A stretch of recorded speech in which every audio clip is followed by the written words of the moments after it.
Hey, what's up, people? This your boy Heavy Starch, coming to you with a project I had sitting around. I thought I'd talk about it.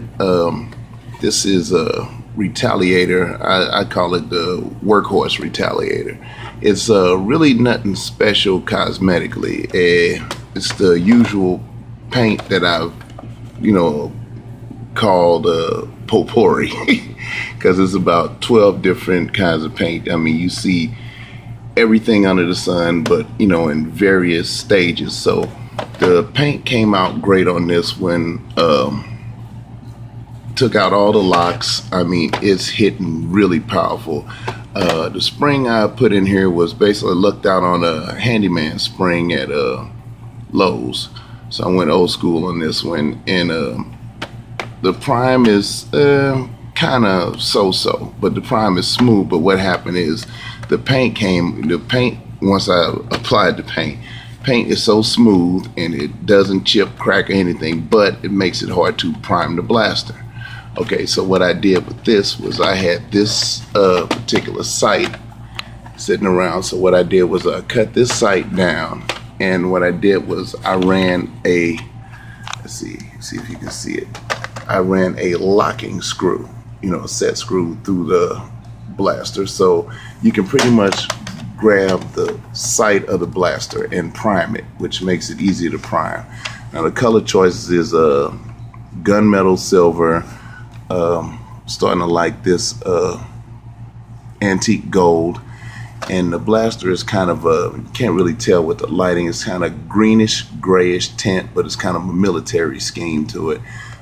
Red stripe on one side. I got the Spectre barrel attachment on here and a 25 round drum, but no,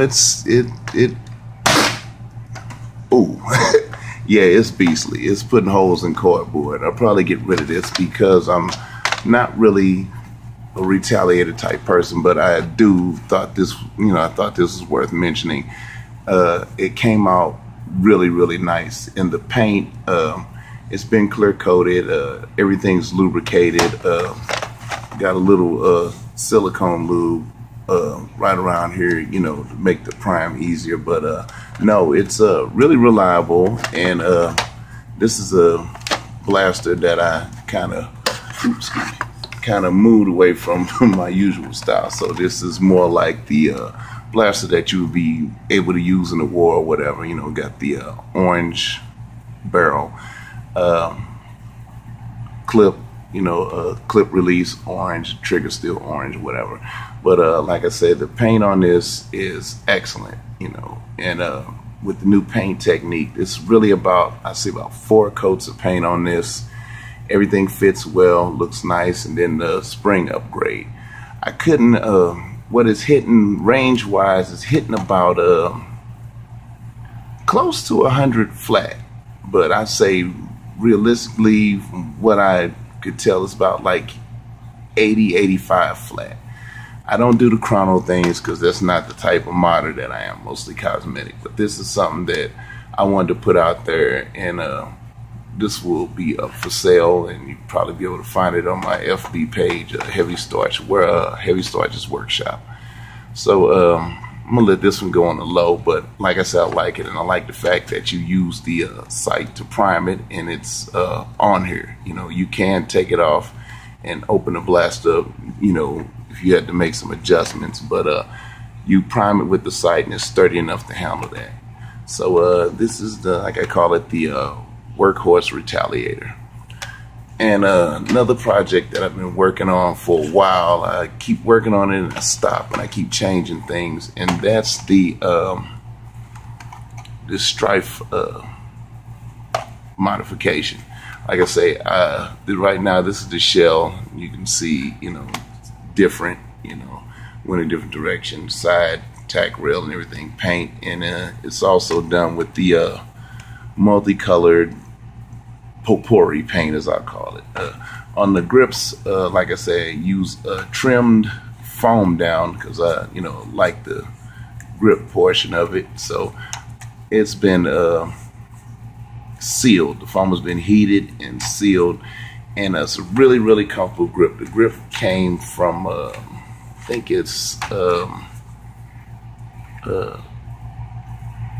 Speed Load 6, one of them big scud, the disposable assassin looking blasters, the big yellow one. I can't remember, but what makes this unique is working on a new thing is the button right here is the rev button. So when I changed the grip, I wanted to do something different, and I wanted something that felt like the safety strap on my 40 cal. So what I did was I put the rev button back here, and it's been testing everything. I have, you know, to do a few more things with the shell, and I like the graphics, and you know, this is also done with that different paint scheme, you know, put the lettering on it, and did the detail in gunmetal.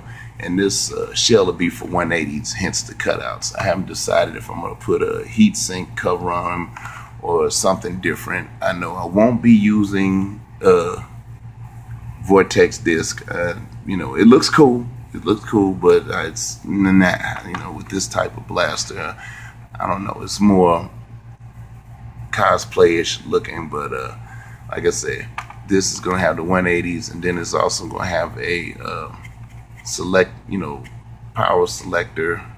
Not power select. It'll have an option to use the trust fires or regular batteries here, and then I'm also going to have a connection like I have on my other blasters, where you could put a pack, you know, plug in a pack or whatever if you want to get the extra power when I put the 180s in.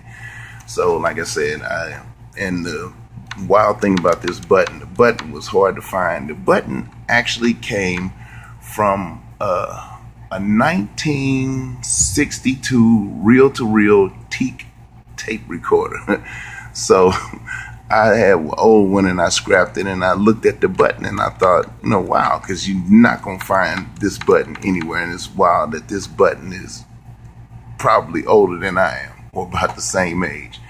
But it worked well, and it, you know, holds up the voltage. I've tested it and stuff. So basically, when you grip the blaster, you hold the blaster, and it's adjusted, you know, with just the right amount of pressure. So like I say, see there it is right there. I haven't sealed everything up, but like I say, you grip the blaster, pull the trigger, there you go. So I haven't decided on the stock choices, or will I, you know, put a stock on it, because I kind of like it. I have the barrel attachment, which is permanent. I like it, and it looks like some kind of cargo blaster or whatever, you know, something from old cargo ship, Firefly type thing. But like I say, I'm having fun with the paint, and as you can see in different light, you know, it goes from kind of grayish to greenish. I like how it turned out a lot. So the next thing I'm gonna be experimenting with will probably be hydro painting. I learned some new techniques, you know, how to do it on the low, and I'll be doing some blasters, you know, similar to stuff Drac is doing, you know. And his latest blaster he did with the Cryptek camo, that's awesome.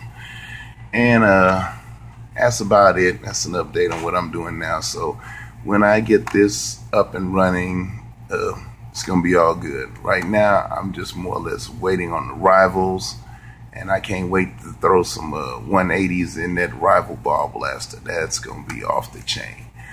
But that's about it. It's your boy Heavy Starch. Keep cool out there. Send a shout out to my usual crew: Psych, Joe the Cast, Triple B, Drac. Send a shout out to Coop, Derek's Mod Center, Liam Nerf Mods, Frankenzilla Mods, Blast Away You, and everybody else that's out there doing the damn thing. So remember, don't hate, congratulate. And once again, if I've offended or pissed off anybody out there, that was not my intention. And like I said, life's too short to be hating on people. So have fun out there. Take care of yourself. Peace.